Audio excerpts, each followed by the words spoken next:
For years, I dealt with FOMO, particularly during the weekends. I was so tired of being around people during the week, I just wanted to rest and be by myself to recharge.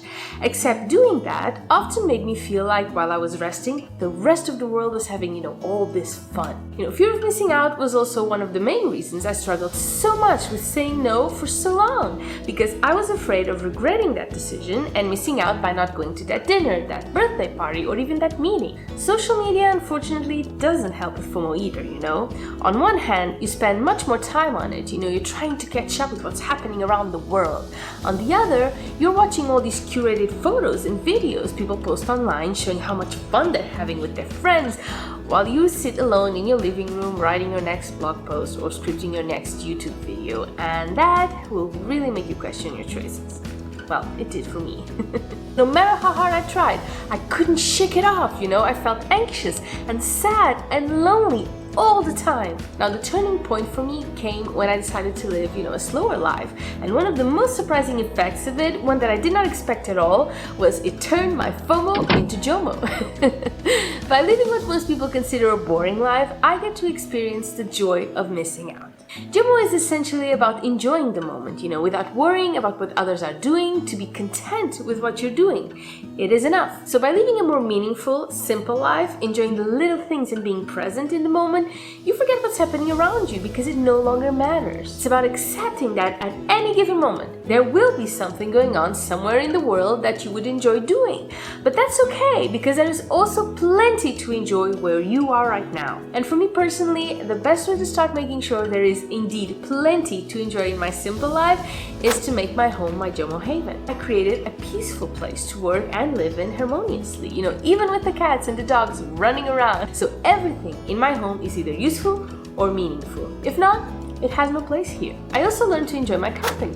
Nothing brings me more peace than spending time alone, by myself, with no one else around. And by this, I don't even mean I'm meditating or anything like that. You can do fun, simple things like putting on some music and dancing, which I do a lot. Or just taking a walk by yourself, maybe with some music to keep you company. Or if you're really brave, maybe even go to the movies or to dinner by yourself. Contrary to popular belief, solo dates are a lot of fun once you get used to them. My point here is you don't need other people to have fun, so be your own awesome best friend. Now, any effort I make to enjoy the moment and enjoy being by myself would be completely sabotaged if while I'm having my wonderful dinner or watching my wonderful movie, I'm scrolling down on social media. So, no social media for your solo days, okay?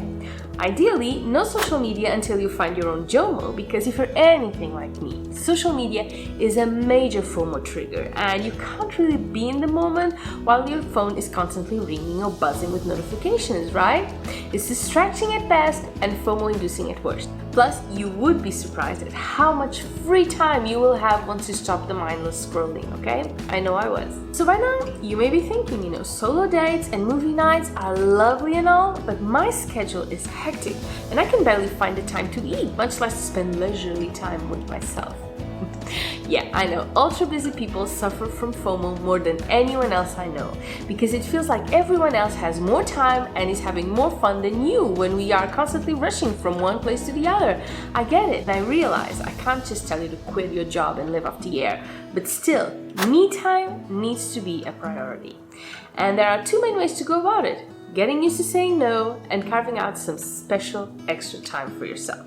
Now, carving out some extra time can mean a lot of things, For me, it's waking up 30 minutes earlier, maybe even an hour. It doesn't take a lot of time out of my rest, and there's a lot of me things I can do with that time. I'll also schedule small breaks during the day. I'll set an alarm for them and everything. It's usually like 10 minutes, maybe 20, time to stop and unwind and just be present in the moment. Now, the saying no part, I realize it's a bit more challenging, but I have a great video you can watch about it, okay? One thing I know for sure, the time and the quality of life you get out of saying a couple of no's will make all the awkwardness of doing it worth it, I promise you. Life is too short to spend it wishing you were somewhere else or doing something else instead, or worrying about how much you're missing out.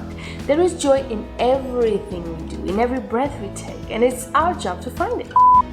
So try to stay away. So try to stay away for a while, okay? So try to stay away from it for a while.